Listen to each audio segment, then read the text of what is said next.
வணக்கம். நீங்க கொடுத்த தகவல்களை வச்சு நாம இன்னைக்கு 3BHK தமிழ் படத்தை பத்தி கொஞ்சம் ஆழமா பேசலான்னு இருக்கோம். ஆமா. இது சென்னையில ஒரு நடுத்தர குடும்பம், அவங்களோட சொந்த வீடு கனவு. இத சுத்தி இருக்கிற கதைன்னு தெரியுது. நம்மகிட்ட விமர்சனங்கள், சோஷியல் மீடியா பேச்சுகள், அப்புறம் சில டெக்னிக்கல் குறிப்புகள்னு எல்லாம் இருக்கு. ஆமாங்க. டைரக்டர் ஸ்ரீ கணேஷ், அப்புறம் சித்தார்த், சரத்குமார்னு பெரிய டீம் இருக்காங்க. இந்த படம் ரசிகர்களுக்கும் விமர்சகர்களுக்கும் மத்தியிலே எப்படி ஒரு தாக்கத்தை ஏற்படுத்துச்சு, எது முக்கியமா பேசப்பட்டுச்சுன்னு பார்க்கலாம் வாங்க. ஆமா, கண்டிப்பா. இந்த தகவல்கள் எல்லாம் வச்சு பார்க்கும்போது ஒரு நல்ல சித்திரம் கிடைக்குது. சொந்த வீடுங்கிற கனவு, அது தமிழ்நாட்டுல பல பேரோட ஒரு பெரிய விஷயம் இல்லையா? ஆமா ஆமா. அந்த உணர்வை இந்த படம் எப்படி கொண்டு வந்திருக்கு, எவ்வளவு தூரம் அதுல ஜெயிச்சிருக்காங்க, எங்கேயாச்சும் சில குறைகள் இருக்கான்னு நாம கொஞ்சம் அலசி பார்ப்போம். படம் ரிலீஸ் ஆகிறதுக்கு முன்னாடியே ஒரு பஸ் இருந்தது போல இருக்கே. STR ட்வீட் பண்ணது. ஆமா. ட்விட்டர்ல கூட குடும்பத்தோட பார்க்கணும் அப்படின்னு ஒரே பேச்சா இருந்துச்சு. ஒரு கூட்டு குடும்பம், சென்னையில ஒரு 3BHK வீடு, அதுக்காக போராடுறாங்க. இது ஏன் இவ்ளோ பேரை டக்குன்னு ஈர்த்துச்சுன்னு நினைக்கிறீங்க? அதுக்கு முக்கிய காரணம் அந்த ரிலேட்டபிலிட்டி தான் நினைக்கிறேன். ஓ, கனெக்ட் பண்ற மாதிரி இருக்குங்கிறீங்களா? ஆமா. சென்னையில வாடகை வீடு, அதோட கஷ்டங்கள், சொந்த வீட்டுக்காக கொஞ்சம் கொஞ்சமா சேமிக்கிறது, இந்த மாதிரி நடுத்தர வர்க்கத்தோட அன்றாட போராட்டங்களை படம் நேரடியா காட்டினதா பலரும் ஃபீல் பண்ணிருக்காங்க. சரி சரி. அது மட்டும் இல்லாம சித்தார்த் பல ஸ்டேஜ்ல வராரு. ஒரு டீனேஜ் பையன்ல இருந்து ஒரு குடும்ப தலைவனா மாறுற வரைக்கும் அது ஒண்ணு. அப்புறம் சரத்குமார், அவரோட அந்த மெச்சோர்டான ரொம்ப இயல்பான நடிப்பு, இது ரெண்டும் படத்தோட பெரிய பிளஸ் பாயிண்ட்னு நிறைய ரிவ்யூஸ் சொல்லுது. நடிப்பு ஒரு பக்கம்னா டெக்னிக்கல் விஷயங்களும் பேசப்பட்டிருக்கு. குறிப்பா மியூசிக், அம்ரித் ராம்நாத், புது இசையமைப்பாளர். ஆமா. அவரோட இசையில கனவெல்லாம், இடிமழை பாட்டெல்லாம் நல்லா இருக்கணும். அப்புறம் ஒளிப்பதிவு, தினேஷ் கிருஷ்ணன், ஜித்தின் ஸ்டானிஸ்லாஸ். அந்த காட்சிகள் எல்லாம் ஒரு வாமான வாழ்ந்த ஃபீல் கொடுக்குதுன்னு சொல்றாங்க. கரெக்ட். அந்த விஷுவல்ஸ் படத்தோட மூடுக்கு ரொம்ப முக்கியம். அப்புறம் ஒரு இன்ட்ரெஸ்டிங் கம்பேரிசன் கூட பார்த்தேன். பிரபுவோட அந்த கெரியர் திருப்புமுனை இல்லாம இருந்தா இது சிக்கன் இல்லாத பிரியாணி மாதிரின்னு, இரண்டாம் பாதியோட முக்கியத்துவத்தை சொல்றதுக்கு. ஆமா, அது நல்ல ஒப்பீடுதான். ஸ்ரீ கணேஷோட டைரக்ஷன், இசை, ஒளிப்பதிவெல்லாம் சேர்ந்து படத்துக்கு ஒரு நல்ல இதமான உணர்வை கொடுத்திருக்கு, மறுக்க முடியாது. ஆனா அதே நேரம் சில குறைகளும் சொல்லப்பட்டிருக்கு விமர்சகர்கள் பார்வையில. ஓ, என்ன மாதிரி? முக்கியமா கதை கொஞ்சம் யூகிக்கிற மாதிரி இருக்கு, பிரெடிக்டபிளா இருக்குங்கிறது.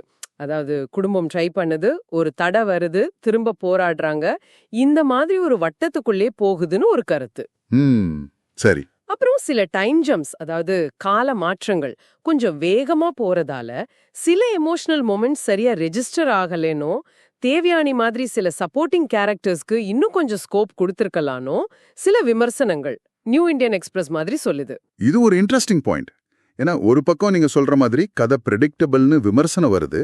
ஆனா இன்னொரு பக்கம் பார்த்தா சில வெப்சைட்ஸ்ல வந்த கமெண்ட்ஸ்ல இந்த சிம்பிளான கதை தான் குடும்ப ஆடியன்ஸுக்கு பிடிச்சிருக்கு, அவங்களால ஈஸியா கனெக்ட் பண்ண முடியுதுன்னு சொல்றாங்களே. எக்ஸாக்ட்லி, நீங்க சொல்றது ரொம்ப சரி. இதுதான் விமர்சகர்களுக்கும் ரசிகர்களுக்கும் நடுவுல இருக்கிற அந்த மார்க் வித்தியாசத்துக்கு காரணம்னு நான் நினைக்கிறேன். ஆமா, ரேட்டிங்ஸ்ல வித்தியாசம் இருக்கு. விமர்சகர்கள் சராசரியா ஒரு 35 கொடுக்கறாங்கன்னா, புக்மை ஷோ மாதிரி இடங்கள்ல ரசிகர்கள் 8.7, 10 வரைக்கும் போயிருக்காங்க. அப்போ காரணம் விமர்சகர்கள் பெரும்பாலும் இந்த மாதிரி படங்கள்ல ஒரு ஆழமான சமூக பார்வை இல்ல சிஸ்டம் பத்தின கேள்விகள் இதையெல்லாம் எதிர்பார்க்கறாங்க. ஆனா ரசிகர்கள் அவங்க வாழ்க்கையோட நேரடி பிரதிபலிப்பை பார்க்கும்போதே படத்தோட ஒன்றி போயிடுறாங்க. இந்த படம் அந்த வகையில ரசிகர்களோட உணர்வுகளுக்கு நல்லா தீனி போட்டிருக்கு. ஆனா பெரிய சமூக சிக்கல்களை ஆழமா அலசலைங்கிற குறை விமர்சகர்கள் கிட்ட இருக்கு. புரியுது. சில ஸ்பெசிபிக் மொமெண்ட்ஸ் பத்தியும் பேச்சுகள் இருக்கு. படத்தோட லான்ச்ல சித்தார்த் ரொம்ப எமோஷனலா பேசினாரு. ஆமா. தியேட்டர்ல இன்டர்வல் பிளாக் அப்போ நல்ல கைத்தட்டல் கிடைச்சது. அப்புறம் காலம் மாறிப்பாச்சு மாதிரி சில டயலாக்ஸ் மனசுல நிக்குதுன்னு சொல்றாங்க. இதெல்லாம் வெறும் கதையும் தாண்டி ஒரு எக்ஸ்பீரியன்ஸா மாத்துது போல. நிச்சயமா. அப்போ ஓவராலா இது ஒரு ஃபீல் குட் படமா இல்ல யோசிக்க வைக்கிற படமா, எப்படி கேட்டகரைஸ் பண்ணலாம்? இது பெரும்பாலும் ஒரு ஃபீல் குட் எமோஷனல் படமா தான் பார்க்கப்படுது. அந்த யதார்த்தம், கேரக்டர்ஸோட கனெக்ட் பண்ண வைக்கிற நடிப்பு, இதுல படம் ஜெயிக்குது.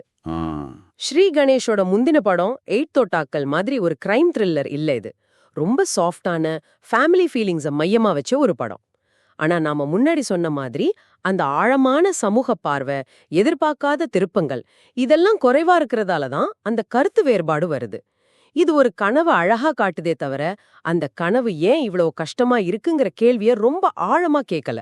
அப்போ சுருக்கமா சொல்லணும்னா, நீங்க கொடுத்த தகவல்களை வச்சு பார்க்கும்போது 3BHK ஒரு மனசுக்கு நெருக்கமான, ரொம்ப யதார்த்தமான ஒரு குடும்ப படம்னு சொல்லலாம். ஆமா.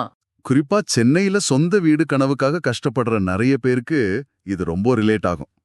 சித்தார்த் சரத்குமார் நடிப்பு பெரிய பிளஸ். மியூசிக்கு, கேமரா ஒர்க் எல்லாம் படத்தோட ஃபீலுக்கு ஹெல்ப் பண்ணுது. சரிதான். அதே நேரம் கதை கொஞ்சம் சிம்பிளா கணிக்கக்கூடியதா இருக்கணும்னோ, சில துணை பாத்திரங்கள் சரியா டெவலப் ஆகலன்னோ, பெரிய சமூக விமர்சனம் இல்லைன்னு சில பேர் சொல்றாங்க. ஆமா. இருந்தாலும் எஸ்டிஆர் சொன்ன மாதிரி தியேட்டர்ல குடும்பத்தோட பார்த்தா அந்த கூட்டத்தோட சேர்ந்து அந்த உணர்வுகளை அனுபவிக்கிற ஒரு எக்ஸ்பீரியன்ஸ் கிடைக்க வாய்ப்பு இருக்கு. சரியா சொன்னீங்க. இறுதியா நீங்க யோசிக்கிறதுக்காக ஒரு கேள்வி. சொல்லுங்க. இந்த படமும் நடுத்தர வர்க்கத்தோட கனவையும் போராட்டத்தையும் ரொம்ப அழகா உணர்வுபூர்வமா காட்டுது. சரி, ஆனா அந்த போராட்டங்களுக்கு பின்னாடி இருக்கிற காரணிகளை, அதாவது சமூக பொருளாதார அமைப்புகளை ரொம்ப ஆழமா கேள்வி கேட்காம இப்படி இதமா அதை கொண்டாடுறது, அந்த வாழ்க்கை முறையை நாம ஏத்துக்கிறதுக்கு உதவுதா இல்ல உண்மையிலேயே இது ஒரு நம்பிக்கை கொடுக்குதா? இத பத்தி நீங்க என்ன நினைக்கிறீங்கன்னு யோசிச்சு பாருங்க.